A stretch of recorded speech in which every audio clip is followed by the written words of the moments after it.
Hola, ¿qué tal? ¿Cómo les va? Bienvenidos a todas y a todos ustedes. Muchísimas gracias por acompañarnos, por conectarse con nosotros como todos los días a través de este canal de YouTube que se llama El Philip, con las historias de los famosos más famosos de México y de todo el mundo. Y miren, esta semana de verdad estuvo muy intensa, muy intensa, porque estuvimos platicando de de varias personas muy famosas, muy conocidas. Y fíjense nada más lo que son las cosas. Dentro de todas las historias que les contamos pues digamos que durante la semana, hay varias cosas que quedaron pendientes. Hay varias cosas que no quedaron del todo claras, sobre todo por la rapidez en la que les contamos. Fíjense que el lunes comenzamos platicando acerca de una mujer que en los años 90, Bárbara, una mujer que era la referencia de la sensualidad, que era referencia del erotismo, una belleza sin igual, definitivamente. Una chica venida de Rumanía, fíjense nada más, Joana Benedek, esta mujer rubia, despampanante, bueno, sí, impresionó a muchos, a muchos, a muchos. Bueno, imagínense a un Andrés García, que por cierto, Joana Benedek entre Andrés García papá, prefirió a Andrés García Jr., pero bueno, ahora sí que esa ya es otra historia, diría la Nana Yoya, ¿no? Fíjense que durante mucho tiempo no supimos nada de Joana Benedek. Ocasionalmente daba alguna entrevista, pero en realidad pues no decía nada, solamente pues que estaba bien y punto. Hoy sabemos que Joana Benedek cambió sus atuendos sexys, cambió esos peinados exuberantes, esa manera de vestirse por la espiritualidad, por el bienestar interno. Fíjense ustedes que Joana Benedek en sus mejores años, que sin duda fueron los años 90, en México, logró tener no solamente a hombres de poder y de mucha importancia a sus pies. No. Incluso Joana Benedek fue disputada, como ya les decía, por padres e hijos, y ahí está el caso justamente de don Andrés García. Fíjense nada más lo que son las cosas. Les contaba yo una historia que de hecho eso me lo preguntaban a través de los comentarios y me decían, oye, Philip, ¿qué onda con lo que contaste? ¿Qué rollo sucede con lo que contaste de este amor en la juventud de Joana Benedek? Tú dijiste, Philip, que Joana había sido novia del hijo de un dictador, de una de las personas más odiadas allá en Rumanía. Miren, eso yo se los conté porque de hecho lo dijo Joana Benedek en una sesión de hipnosis con Tony Camo, que se hizo, hace muchos años. Ahí es donde Joana Benedek dijo que en su juventud, cuando ella vivía allá en Rumanía, había sido novia de Nico Schaus. Ella lo dijo, ¿no? Así tal cual. El apellido no se entendió porque ella se supone que estaba en un trance en el cual pues estaba entre dormida y despierta. Pero obviamente, pues ahí en el canal del Philip, que siempre nos ponemos a indagar, a indagar, a indagar todo, fíjense que descubrimos que la historia que Joana Benedek contó, que este novio que ella había tenido, llamado Nico Schwarz, había muerto y que entonces Joana había caído en una tremenda depresión. Y por esa depresión, Joana Benedek decide salirse de Rumanía, irse a otro lado, y es como en 1985 llega a México, ¿no? Joana Benedek. Bueno, fíjense ustedes que en el caso de esta mujer tan hermosa, sí, venía de este país que en algún momento perteneció a la Unión de Repúblicas Socialistas Soviéticas, a la URSS, pero resulta que cuando ella sale justamente de allá de Rumanía, estaba en el poder un hombre llamado Nicolae Ceausescu. Nicolae Ceausescu. Resulta que este hombre, fíjense que entró al poder desde 1967 y salió hasta 1989. Este hombre, y ahorita les platico por qué les cuento de él.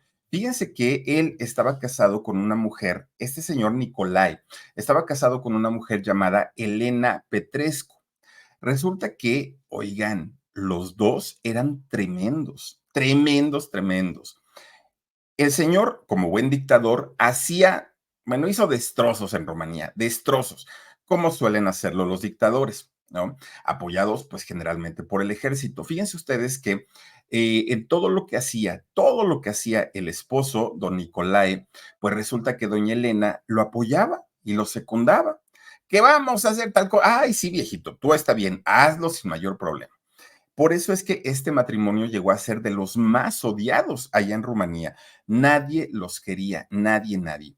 Pero fíjense ustedes que este matrimonio tuvo tres hijos. Un muchacho llamado Valentín, una muchacha llamada Zoya y Nicu, que Nicu es a quien se refería Joana Benedek como su pareja, hijo de este dictador tremendo de don Nicolae. Bueno, fíjense que este gobierno de don Nicolae, perdón, fue uno de los gobiernos en donde las injusticias allá en Rumanía eran de todos los días. Pero además, este señor Nicolae provocó hambruna entre la población, miseria entre toda la gente. El tema de la pobreza extrema era de todos los días. Incluso había ejecuciones a la luz del día, encarcelamiento para aquellos que tuvieran la ligereza de hablar del gobierno, y no digamos mal, que hablaran del gobierno y que hicieran un comentario que al señor Nicolae o a su esposa no le gustaran, uy, bueno, se ponían en contra de medios, periodistas, cualquier crítico hacia su gobierno eran encarcelados. Y en la cárcel, estas personas sufrían abusos físicos y sexuales. Una cosa tremenda, tremenda. Fue un gobierno, a final de cuentas, pues dictatorial y un gobierno, pues que estuvo marcado por la represión. Fíjense que este señor Nicolae se le conoció como una persona megalómana. Es decir, estas personas que en su fantasía, en su cabecita, pues fantasean con que son a todo dar, que la gente los ama, los quiere, los respeta, que todas las decisiones que toman están bien tomadas. En fin, este tipo de personas que incluso la megalomanía se considera como un trastorno psicológico, o sea, no es algo normal. Fíjense que, de acuerdo a lo que decía don Nicolae, él decía que en su gobierno todo estaba bien, todo estaba perfecto, todos vivían felices, todos vivían en armonía. Es más, que la gente lo quería tanto que por eso lo reelegían y lo reelegían. Fíjense ustedes, bueno, una cosa terrible que hoy lo podemos ver en algunos gobiernos. Y recién en Venezuela hubieron elecciones. ¿Y qué sale a decir el señor Nicolás Maduro? Sale a decir, ganamos porque la gente está muy contenta con mi gobierno, cuando vemos lo contrario y vemos a cantidad de personas marchando en contra, ¿no? De este gobierno. Bueno, pues fíjense ustedes que este señor Nicolae se apoyaba por una policía secreta. Esta policía secreta es quienes lo apoyaban para reprimir a todo el pueblo. La Seguritei, le decían, ¿no? Allá en Rumanía. Y estos eran policías fieles, leales al gobierno. Bueno, durante más de 20 años, Rumanía estuvo bajo las órdenes de este señor Nicolae, más de 20 años, hasta que un día toda la gente se hartó, se cansó y dijeron, ya no más. Comenzaron las marchas, comenzaron las protestas e inician una revolución allá en Rumanía.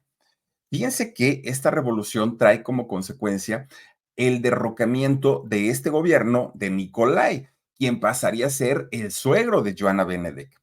Pero además, obviamente, al caer Nicolae, cae su esposa también. Fíjense que personas que además todo el tiempo estaban como que yo las puedo. Es que miren, de verdad que hay muchas similitudes entre los dictadores, pero ¿se acuerdan ustedes ahora que en Venezuela este señor Nicolás Maduro se pone a pelear con WhatsApp y se pone a pelear con Elon Musk, dice él, ¿no? Elon Musk, dice don Nicolás Maduro. Bueno, salen y aquí te espero, Elon Musk, dice don este señor Nicolás Maduro. Bueno, así era este señor Nicolás. A todos sus adversarios, a todos, uy, bueno, aquí te espero, y yo te voy a poner en tu lugar, y yo, no, muy macho. Pero en cuanto llega la revolución, ¿qué creen que hizo? Don Nicolás y su mujer, pues agarraron un helicóptero patitas, ¿para qué las quiero? Dijeron, aquí no nos quedamos. Pues somos machos, pero no somos mensos, dijeron ellos. Pues bueno, poco les duró el gusto de haberse fugado, de haberse ido de Rumanía. ¿Por qué? Porque los agarraron. Fíjense ustedes que al detenerlos, los meten a un juicio marcial o a un juicio militar, ¿no? Porque ellos, a final de cuentas, pues como jefes de Estado, son los juicios que les corresponden. Y resulta que deciden, bueno, empiezan a sacarle todas pues sus milagritos que habían hecho ellos. ¿Saben ustedes que don Nicolae, este señor, quien fuera suegro de Joana Benedek, se le acusó de la ejecución, por lo menos, de 60,000 personas? 60,000 personas. Pero además de esto, que digo, simplemente con que le haya hecho daño a una sola persona, ya era un delito. Ustedes imagínense 60,000. Pero, además de esto, lo acusan por contrabando de efectivo, porque justamente cuando don Nicolae se da cuenta que su pueblo, la gente, ya estaban hartos de él, saca y saca y saca y saca y saca toda la fortuna que habían acumulado en más de 20 años, todo lo sacan del país. Entonces, estaban las evidencias de todo lo que la familia había hecho. El juicio no duró mucho, de hecho fue muy rápido porque, pues, digo, era el colmo si hubieran dicho que lo iban a alargar y que no, lo hicieron muy rápido. ¿Cuál fue la sentencia? Bueno, la sentencia fue ordenar el fusilamiento de Nicolae y de la esposa. Los dos fueron sentenciados a la ejecución. Sí, es decir, los suegros de Joana Benedek, según lo que ella misma narró, por el nombre del novio que ella dijo haber tenido allá en Rumanía. Bueno, ahora, ellos son ejecutados, sí, pero ¿qué pasó con los hijos? Fíjense, en el caso de Zoya, ella murió en el año 2006. Ella es quien enferma de un cáncer en el pulmón y pues desafortunadamente pierde la vida, que de hecho ella, Zoya, manejaba un bajo perfil, no era como de las personas que estuvieran como muy metidas en, ¿cómo decirlo? No estaba tan metida Soya en el asunto de los papás, en el asunto político. Pero en el caso de los dos varones, en el caso de sus dos hijos, tanto Valentín como Niku, el menor, quien fuera novio de Joana Benedek, fíjense que ellos fueron detenidos, estuvieron en la cárcel porque también a ellos se les hizo un juicio. Pero en el caso de Valentín, fíjense que él también manejaba un perfil no tan alto porque él no había tenido cargos políticos y se había dedicado más bien a estudiar. Entonces, a Valentín lo dejan ir pronto, no duró mucho tiempo en la cárcel y él comienza a estudiar física, si no estoy mal, fue lo que estudió el Valentín, y pues él retomó su vida, retomó sus actividades, siguió en lo suyo y hasta ahí. Pero en el caso de Niku, fíjense que él sí fue condenado a pasar 6 años en la cárcel. Pero cuando le dan la sentencia de 6 años al exnovio de Joana Benedek, la gente enfureció. La gente dijo, no es posible que a Nico le estén dando 6 años cuando hizo tantas atrocidades junto con los papás. La gente pedía mínimo, así ya mínimo, 20 años. Decían, y eso viéndonos buenas personas, pero este señor merecería ya no salir de la cárcel. Bueno, lo que pasa es que Niku sí había tenido diferentes e importantes cargos en el gobierno de su papá. Entonces, pues obviamente la gente lo identificaba más y no lo querían. Incluso su papá ya estaba preparando, o lo estaba preparando más bien, para que él siguiera en la línea de gobierno, fuera el siguiente. Y además de eso, pues obviamente muy al estilo de su papá. Eso lo convirtió a Niku en uno de los más odiados, incluso más que el papá, porque miren, pues el papá como sea, la gente decía, bueno, pues este lo aguantamos porque pues no nos quedó de otra, pero que nos venga aquí a enjaretar al hijo, pues no. Y entonces, pues la gente simplemente no lo quería. Pero súmenle a eso que Niku tenía serios problemas de alcoholismo, serios problemas.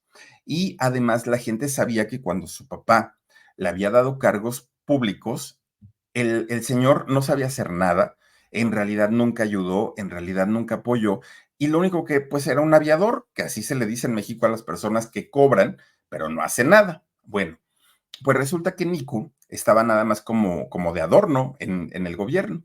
Entonces, cuando la gente se empieza a enterar que Niku, a pesar de ser alguien que no trabajaba, alguien que pues, no era productivo, tenía unas casotas, oigan, tipos castillo, allá en Rumanía. Además, el señor paseándose en camionetonononones de super lujo. Y la gente decía, bueno, ¿y este de dónde? Pues sí, así que ustedes digan qué trabajador es, pues no. Pero además, este señor Niku, fíjense que tenía historias de abusos sexuales a jóvenes. No les sé decir si al referirse a jóvenes estamos hablando de personas mayores de 18 o menores de 18. Eso sí, no sabría decirles. Pero miren, cuando la gente se siente intocable, ya cualquier cosa pueden hacer, ¿no? Bueno, pues resulta que este señor, además de todo esto, el tal Niku, también se sabía que tenía una facilidad tremenda, tremenda para desaparecer gente si a sus intereses le convenían que tal persona te está haciendo la vida imposible, desaparécelo, no pasa nada. Imagínense ustedes. Obviamente, Niku, cuando le hicieron el juicio, él decía que todo era falso. Nada de lo que decían de él era cierto, todos eran inventos. Incluso, fíjense que Niku, tratando como de salvarse de pues de esta prisión por 6 años, Niku, fíjense que un día habla con la gente del nuevo gobierno y les dice, oigan, es que yo la verdad estoy a favor del pueblo, yo estoy a favor de ustedes. Incluso yo hablé muchas veces con mis papás para que se corrigieran, para que ayudaran a la gente, pero ellos no quisieron. Bueno, dijo Niku, mi papá sí, porque mi papá era una persona muy buena, mi papá siempre quiso ayudar a los demás, pero mi mamá, esa sí era culpable. Esa sí mereció pues que le dieran sus balazos en el fusilamiento. Pero mi papá no, él era un alma de Dios. Fíjense, todavía echarle la culpa a los papás. Bueno, decía, mi papá es un santo. Ándale, pues. Bueno, lo que no sabía Nico, porque además de todo, él empieza a argumentar que se sentía mal estando en la cárcel. Y me siento mal, y me siento mal. Miren, muy al estilo del Bester Gordillo y de Juan Collado, ¿no? Todo el tiempo estaban bien y sanitos y para todos lados. Caen a la cárcel, llévenme al Hospital Ángeles porque me siento muy mal. Pues igualito, igualito, igualito al tal Nico. Me siento mal y me siento mal y me siento mal. Fíjense que de esos 6 años que Nico debió haber pasado en la cárcel, solamente estuvo 3 por su estado de salud tan, tan, tan delicado. Oigan, lo que no sabía Nico, porque ni siquiera él lo sabía, es que en realidad sí estaba enfermo. Tenía unas tremendas úlceras en el estómago y de repente estas úlceras se le reventaron. Se lo llevan de inmediato a un hospital en Viena, ¿no? Allá se va. Y fíjense que un 25 de septiembre de 1996, Niku muere. Muere por estas úlceras que tenía. Oigan, estaba muy joven, tenía 45 años. 45 años tenía el Nico, muere siendo uno de los personajes más odiados de Rumanía. Así que la historia que cuenta Joana Benedek del novio Nicu, de cuando vivió ahí en Rumanía, las fechas que ella manejó y todo, oigan, pues no fue cierta. Fue cierta en parte, y en parte, pues sí, porque sí fueron novios, pero por otro lado, no murió como ella lo dijo. Es que ella contó y dijo, es que este novio que yo amaba tanto murió y yo me deprimí, por eso viajé a México. No es cierto. El tal Niku sí murió, pero murió hasta los 45 años.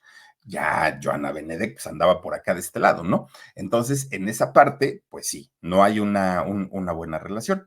Fíjense nada más, y la gente quedó dolida y decepcionada porque este señor solamente pagó 3 años de los 6 que debió haber pagado, solamente 3. Imagínense haber hecho tanto, tanto daño, y todo para qué.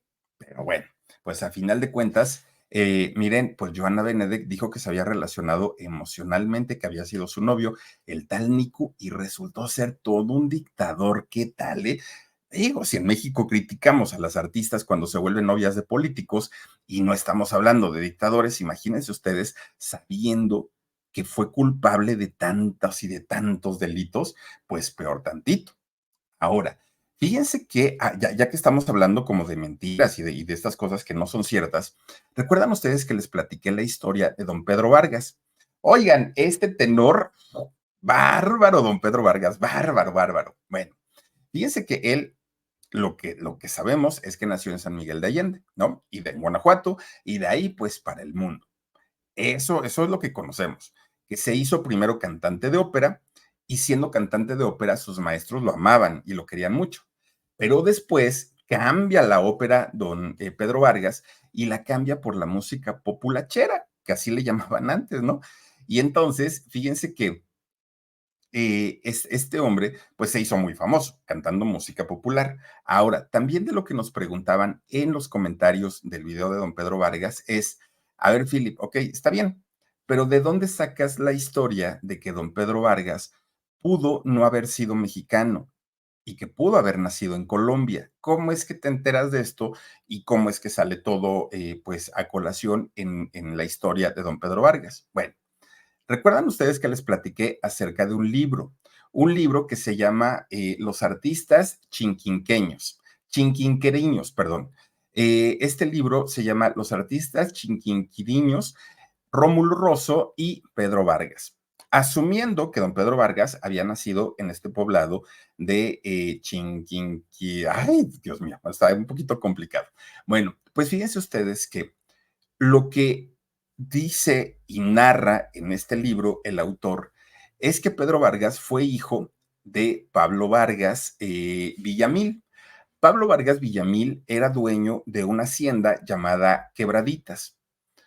Era un hombre de mucho dinero, mucho, mucho, mucho dinero, pero se había relacionado con una mujer de muy bajos recursos, muy pobre, una campesina, pero que realmente su situación económica era muy, muy, muy lamentable. Pablo Vargas Villamil, de pronto, pues, mantiene una relación con esta mujer y resulta que esta mujer queda embarazada. Pero Pablo Vargas Villamil, nunca se hizo cargo de su hijo. De hecho, nunca quiso saber absolutamente nada de él. Ahora, ¿cómo es que el autor se entera de estas cosas? Porque fíjense que don Pablo Vargas Villamil, supuestamente el padre de don Pedro Vargas, pues era hermano de la bisabuela de quien escribe el libro.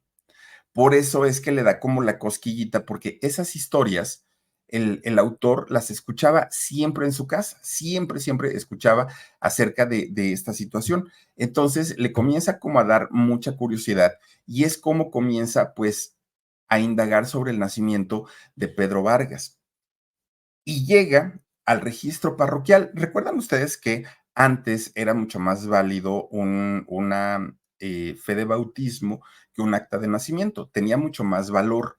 Entonces la gente se preocupaba por bautizar a los hijos, pero en ocasiones ni siquiera lo registraban. Por eso es que cuando no hay un registro de alguien, van a los archivos de las iglesias para ver si ahí aparece la fe de bautismo, que en esos años tenía la misma o más validez todavía que un acta de nacimiento. Bueno, pues resulta que va el autor del libro al registro parroquial número 321. Ahí comienza a indagar, indagar, indagar y se encuentra con el folio 207 en un libro de bautizos que es el libro número 22. Fíjense que ahí en este libro aparece el nombre de Pedro Vargas, quien se supone habría nacido el 4 de diciembre de 1906 y que fue bautizado, porque eso lo dice la fe de bautismo, la fecha de su nacimiento, pero que fue bautizado en el pueblo de Chinquinquirá. Ay, es que me cuesta mucho trabajo ese nombre. Chinquinquirá es el pueblo donde fue bautizado el 12 de diciembre, 8 días después de su nacimiento, de 1906.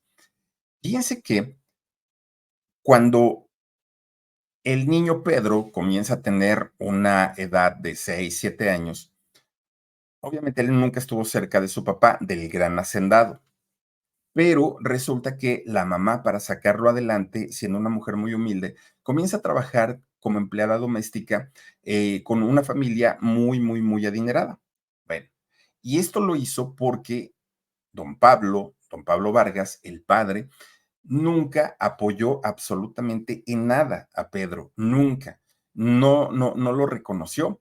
Y entonces, por eso es que la señora tenía que trabajar.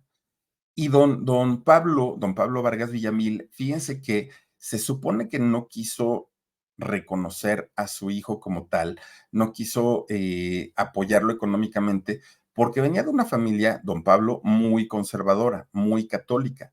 Pero además, pues don Pablo estaba casado, tenía una esposa llamada Josefina Peña. Entonces, pues cuando le decían, es que tienes un hijo, él decía, no me lo mencionen porque me divorcian. Y en aquellos años los divorcios pues no estaban bien vistos. Entonces, un día se supone que Pedro Vargas, ya siendo un jovencito, se da cuenta que viviendo ahí en Chinquinquirá, pues no tenía dinero, la situación estaba realmente muy, muy, muy complicada y junta un ahorrito, se va, viaja desde Bogotá, que era donde vivía, y se va a la costa del río Magdalena. Llega al puerto y de ahí toma un barco que lo lleva al puerto de Veracruz en México. Una vez llegando al puerto de Veracruz en México, se va para la Ciudad de México o al Distrito Federal. Cuando llega al Distrito Federal, se va a vivir a la colonia Candelaria de los Patos, que recuerdan que ahí es donde se juntan las historias, que en la otra historia, donde se habla que don Pedro Vargas nació en San Miguel de Allende, en Guanajuato, ahí dice que Pedro tenía una tía en Candelaria de los Patos y se había ido para allá. Ahí es donde se juntan esas historias, ¿no? Pero fíjense que según lo que dice el libro, es que Pedro Vargas iba constantemente a Colombia y que cada que iba era muy común verlo en la iglesia o en el santuario de la Virgen de Chinquinquirá, porque él la recordaba, ¿no? A esta Virgen. Ahora, fíjense que este autor, que se llama Antonio José, el autor de este libro, dice que si se decidió hacer toda esta investigación acerca del nacimiento de Pedro Vargas, es por todo lo que había escuchado de su familia y no quiso quedarse con la duda. Por eso es que hizo esa investigación a profundidad. Miren, a final de cuentas, creo que la gran mayoría de nosotros tenemos la idea de que don Pedro Vargas nació en México. Pero una vez que don Pedro Vargas comienza a tener una proyección internacional, se vuelve ciudadano del mundo. Y don Pedro Vargas, si nació en México, qué bueno, orgullosos estamos. Y si nació en Colombia, a final de cuentas, es un talento que salió al mundo. Y nada más por eso, pues a don Pedro Vargas lo reconocemos como un ídolo internacional, que lo fue en sus años. Así es que, pues, ahí está la historia, tanto de lo que cuenta el autor del libro como de lo que sabemos acerca de la historia de don Pedro Vargas. Ya ustedes dirán, pues, cuál historia quieren creer. Pero miren, hablando de historias, fíjate, ¿recuerdan ustedes a esta bellísima, bellísima, bellísima mujer llamada Marilyn Monroe? Bueno, esta mujer que era la mujer perfecta, ¿no? En todos los sentidos y aparte sensual, muy sensual ella. Pues fíjense ustedes que todo parecía indicar que Marilyn Monroe podría ser reemplazada por una modelo preciosa, Anna Nicole Smith, una rubia, bueno, en todos los sentidos. Lo único que sí, y hay que decir, es que cuando Anna Nicole Smith comienza a hacerse famosa como modelo, se da cuenta pues que su personalidad no era tan grande, ¿no? Su personalidad no era tan grande. Y entonces Anna Nicole Smith decide operarse, aumentarse los senos. Eso sí lo hizo. Fue el toquecito. Pero una vez que ella lo logra y que ella consigue, pues, verse como quería, oigan, queda espectacular, que de hecho, por esa cirugía de aumento de senos, es como ella comienza a ingerir analgésicos, uno y otro y otro y otro y otro. Pero además, fíjense que Anna Nicole Smith se convierte en la diferencia de las modelos, porque en esos años se usaban mucho a estas modelos exageradamente delgadas, muy flaquitas, mucho, mucho, muy flaquitas. Y Ana Nicole era un poquito más robusta, y no digo que gordita, pero era un poquito más robusta. Pero era tan bonita y tenía tanto carisma que la gente y los publicistas decían, la quiero. Sí, ya sé que no es flaquísima, flaquísima, pero pues, se ve muy bien. Y gracias a ella es que comienzan a meter a más mujeres como ella también en las pasarelas, en los anuncios comerciales, como actrices, en fin, porque pues la verdad lucía bastante, bastante bien. Ahora, miren, de ella pudo haber tenido una carrera perfecta, pero también las malas decisiones que tomó en su vida, pues hicieron que su vida la terminara muy pronto, con solo 39 años. Tomó una serie de decisiones que de verdad fueron muy lamentables. Ella muere por una sobredosis, una combinación de medicamentos y fue terrible porque además recién acababa de nacer su segunda hija, su segundo bebé, Danielín se llama esta muchachita que hoy es una señorita. Fíjense que cuando Danielín estaba pues muy chiquita, de hecho tenía meses de nacida, Danielín queda huérfana de su mamá, pero además Danielín tenía un hermano de 20 años llamado Daniel. Y fíjense ustedes que Daniel va a visitar a su mamá, Ana Nicole Smith, a las Bahamas. Y este muchacho también tomaba medicamentos. Y entonces al tomar medicamentos, resulta que también hace una combinación letal y él pierde la vida. Oigan, Danielín, la niña, la bebecita, tenía 3 días de nacida cuando muere su hermanito. Imagínense ustedes, de 20 años. Cuando queda huérfana Danielín de padre y madre, perdón, de madre Ana Nicole Smith y de hermano de Daniel, pues lo ideal, lo que todos pensaban, se hubiera pensado, es que Danielín pues quedara a cargo de su papá. Eso era lo ideal, ¿no? El problema es que había muchos hombres que levantaron la mano y que decían, yo soy su papá, yo soy el papá de Danielín. Oigan, hasta un príncipe, no sé de dónde salió, entre un fotógrafo, entre un abogado, entre tal, tal, tal, tal, que yo fui amante, yo fui amante, yo fui amante, y todos querían la custodia de Danielín. Ahora ustedes dirán, ay, qué hombres tan buenas personas, ¿no? Que están reclamando pues la paternidad de una niña que quedó en la orfandad. Pero fíjense ustedes que no era por eso. En realidad no era porque quisieran estar con Danielín, no, era más bien porque sabían perfectamente que Anna Nicole Smith había estado casada con un magnate, con un multimillonario llamado James Howard Marshall. Y resulta que esta niña era candidata potencial para recibir una herencia, imagínense ustedes, una herencia de cerca de $500 millones. Y si esta herencia la ganaba la niña, claro que iba a beneficiar al papá, porque se podía quedar él como encargado de ese dinero. Por eso es que todos estos personajes peleaban por decir, yo soy el papá, yo soy el papá. Claro, todos querían. Pero ¿qué creen? Desde que vivía Ana Nicole Smith, ella se había aventado un pleito tremendo, tremendo con uno de los hijos de Marshall. Y entre que un juez decía que sí le dieran dinero, otro decía que no, otro que sí, otro que no, otro que sí, pues Ana Nicole Smith pierde la vida. Nunca le dieron nada.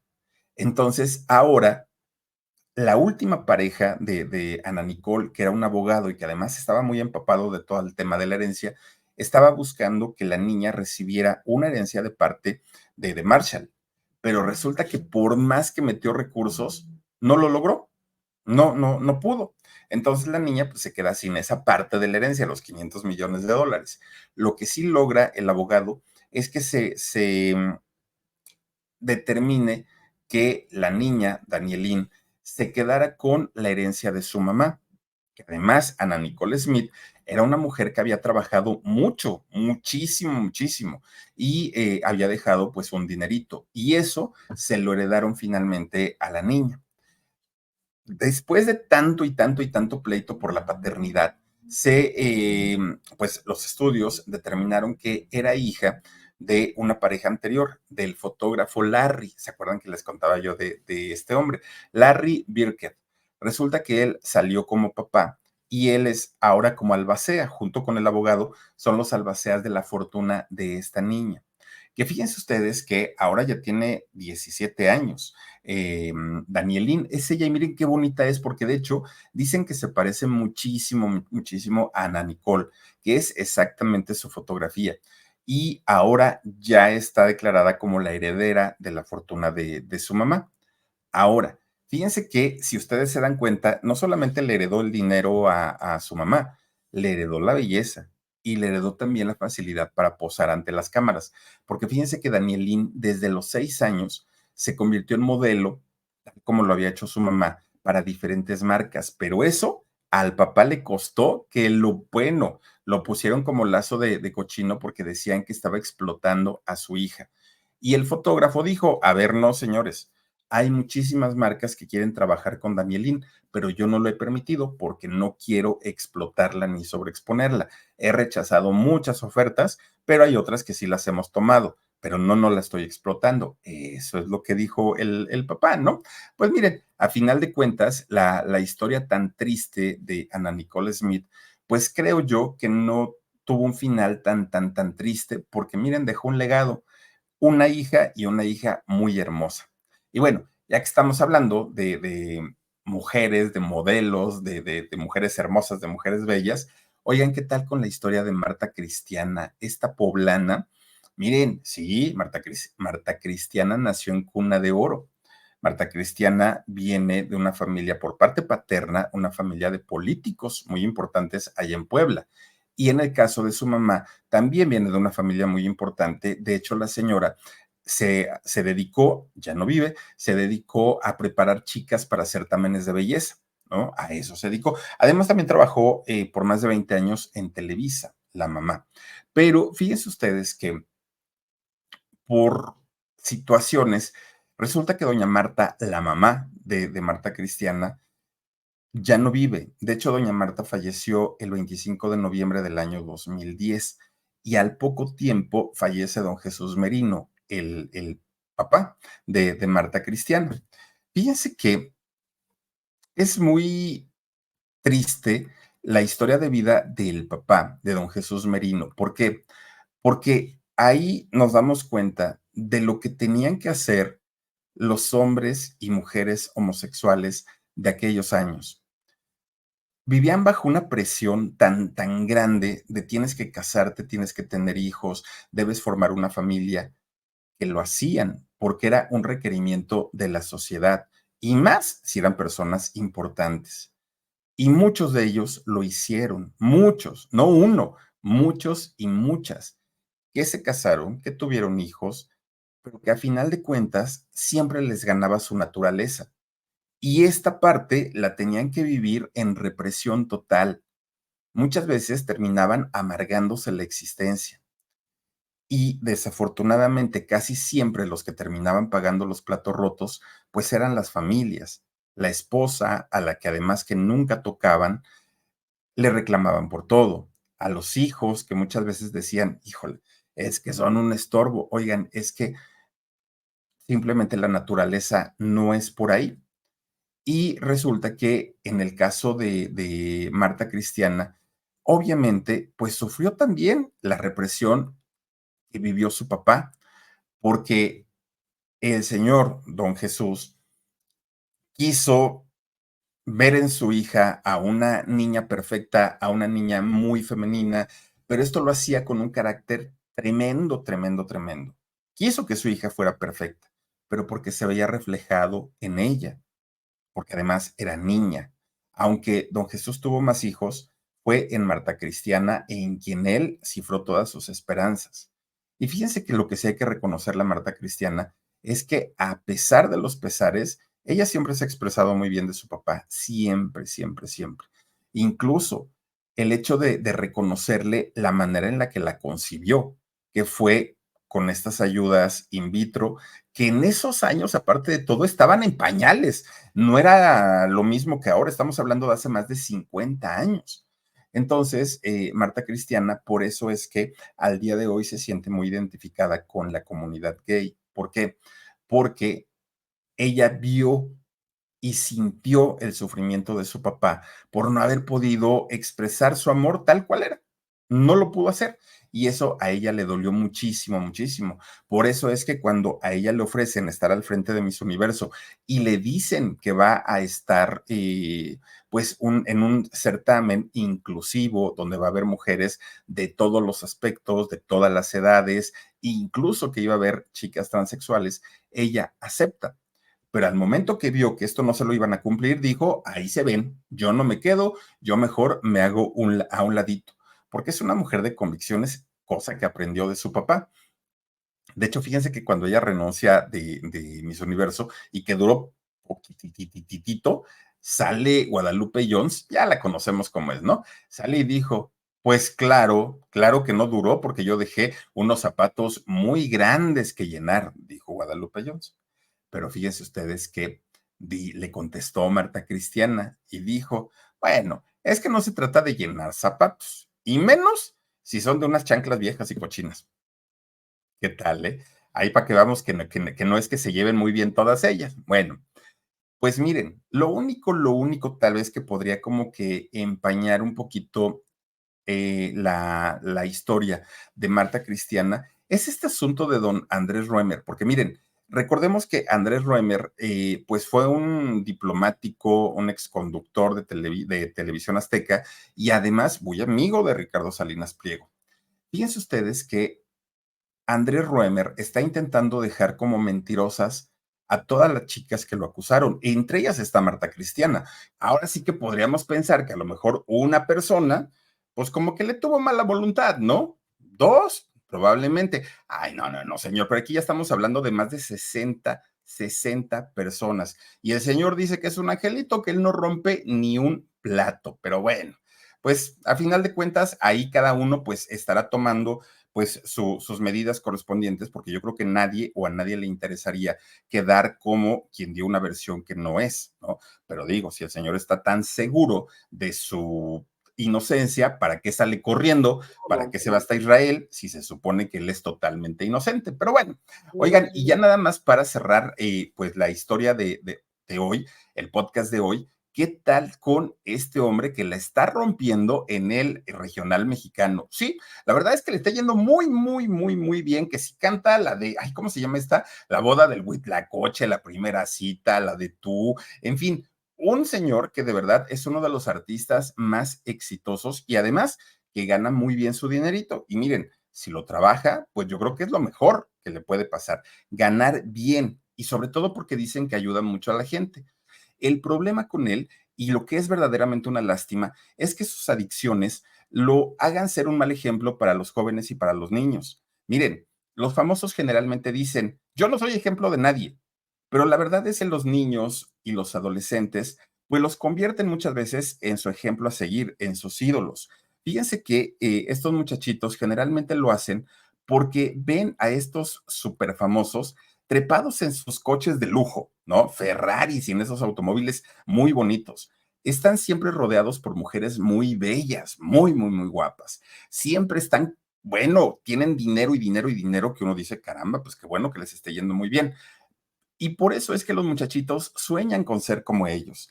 Y si ellos, los artistas, en este caso Karim, hacen o dicen algo, los jóvenes tienden a imitarlo.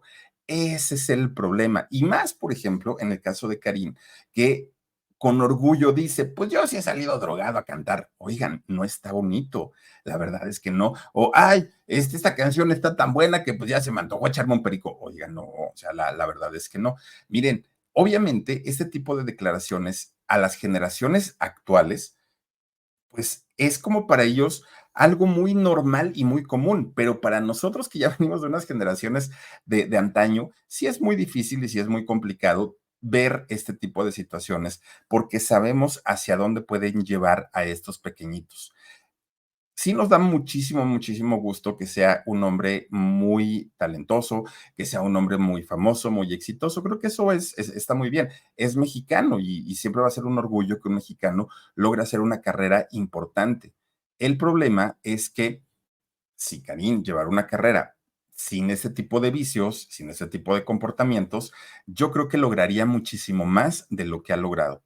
Porque sí, hoy por hoy es uno de los artistas más importantes en el género del regional mexicano. Pero bueno, pues hasta aquí con la historia de hoy. Muchísimas gracias por habernos acompañado. Gracias por estar con nosotros en este podcast de fin de semana. Ya lo saben que todos los sábados tenemos nuestro podcast o nuestro resumen semanal con datos adicionales a las historias de la semana. Pero además, de lunes a viernes estamos en este canal de YouTube que se llama El Philip en podcast. Estamos a través de Amazon Music y Spotify. Spotify y en la página de Facebook, El Philip, ahí me pueden encontrar. Muchísimas gracias. No olviden visitar Con Sabor a México el canal de YouTube y El Alarido. Pásenla bonito. Gracias, Omarcito Benumea. Gracias, Dani Álvarez. Y gracias a cada una y a cada uno de ustedes que nos acompañaron en esta noche. Soy Felipe Cruz, El Philip. Besitos. Adiós.